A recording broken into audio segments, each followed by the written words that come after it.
Bonjour à vous, chers amis auditeurs de la radio des Sans-Voix. C'est un plaisir encore une fois de vous retrouver dans ce nouveau numéro de la revue de presse pour le mois d'octobre. Dans le cadre de la célébration du 30e anniversaire des événements d'octobre 88, une proposition d'une loi alternative aux associations a été proposée par 9 associations activant dans le domaine des droits de l'homme. Liberté du 6 octobre écrivait que des associations se sont réunies au siège de Raj et ont présenté une loi alternative relative aux associations.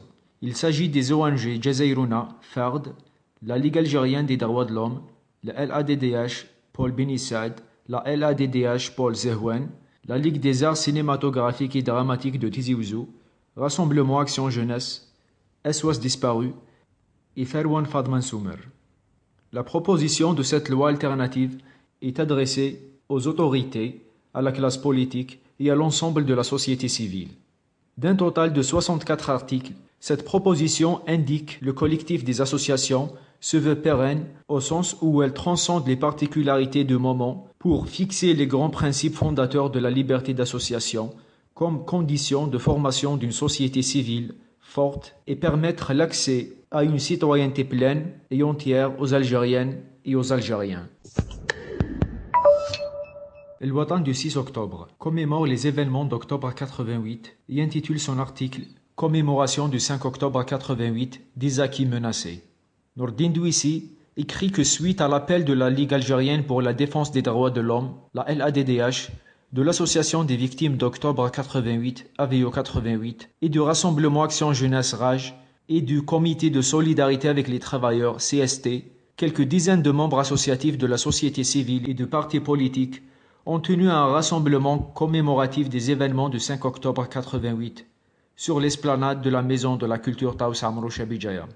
À cette occasion, le président de l'association AVO a rappelé les principales revendications de son organisation quant à l'octroi d'un statut pour les victimes de la répression d'octobre et la reconnaissance de la date du 5 octobre 88 comme journée nationale des libertés démocratiques. Et dans une déclaration lue en public, l'Union démocratique et sociale UDS constate que 30 ans après octobre 88, la démocratie réclamée s'éloigne de plus en plus, particulièrement depuis 1999, malgré toutes les promesses données au lendemain des événements, conclut l'article d'El Watan.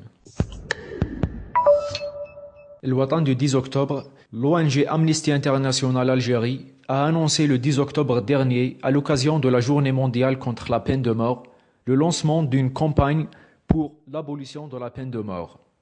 Hassina Siddiq a expliqué que son organisation veut sensibiliser les Algériennes et les Algériens sur la réalité de la peine de mort, qu'elle n'est pas dissuasive et ne réduit pas la criminalité. Et surtout, qu'elle est aussi discriminatoire, car elle touche essentiellement les plus pauvres. Elle rajoute aussi que l'Algérie est l'un des pays parrains de la résolution des Nations Unies appelant à l'instauration d'un moratoire universel sur les exécutions.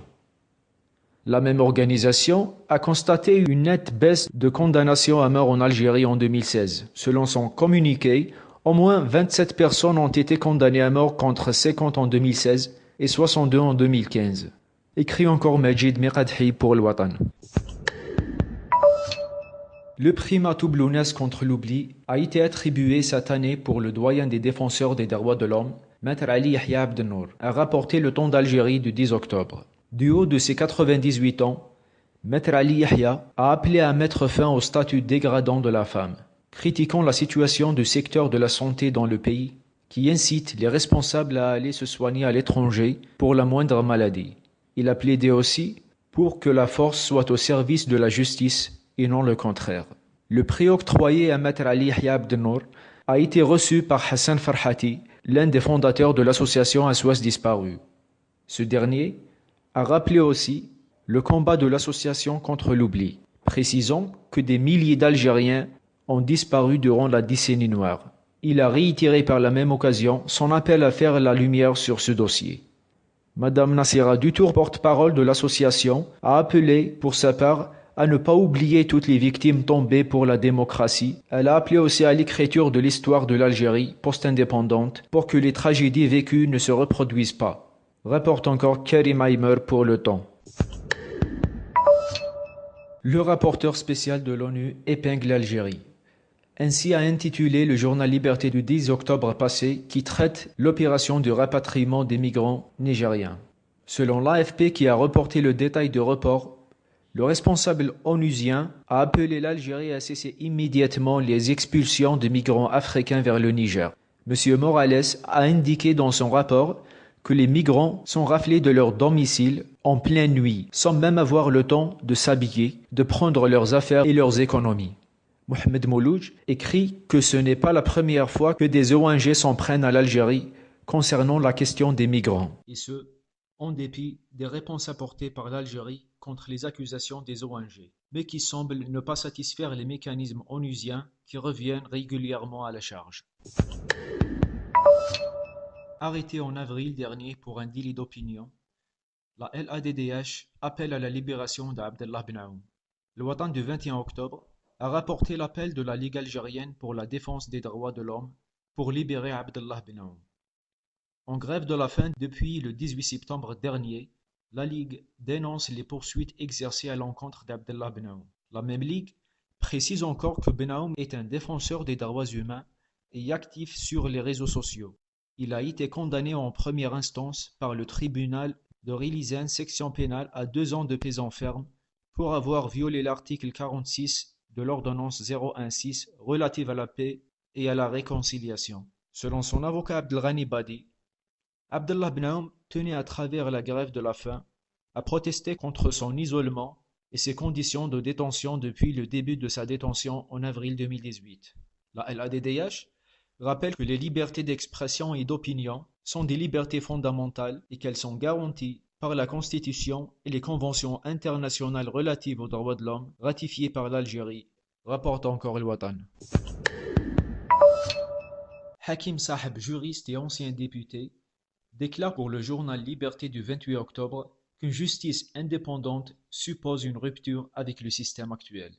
Dans son intervention, Maître Saheb, également avocat au barreau de Tizi Ouzou, a longuement expliqué les normes internationales qui garantissent un procès équitable, dont l'Algérie a ratifié toutes les conventions et les chartes internationales et les réalités algériennes dans le déroulement des procès. Le conférencier avancera qu'en preuve que les procès sont souvent inéquitables par le fait que ce sont plus de 90% des affaires jugées en première instance qui sont pourvues en cassation à la Cour. Maître Saheb rappelle que toute personne a le droit à ce que sa cause soit entendue équitablement, publiquement et dans un délai raisonnable par un tribunal indépendant et impartial, a rapporté le journaliste Oubira pour Liberté. L'avocat engagé sur les dossiers du sud du pays, Maître Ahmin, revient dans un entretien accordé à Radio M sur la répression des mouvements de contestation dans la région.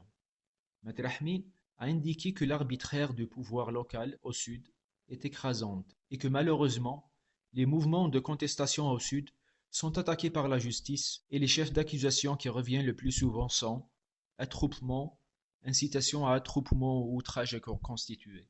Au même titre, l'invité de Radio M a observé qu'après celle de la Kabylie, la mobilisation des chômeurs de Ouargla a été la plus importante du pays. Maître Ahmin est revenu aussi sur son passage par le conseil de discipline du barreau de Médéa pour outrage à un corps constitué et de fausses déclarations, des accusations qu'il a rejetées et pour lesquelles il a été acquitté par la suite. Écrit encore Linda Abou pour Maghreb Émergent. C'était l'essentiel pour la revue de ce mois d'octobre. Merci pour votre attention.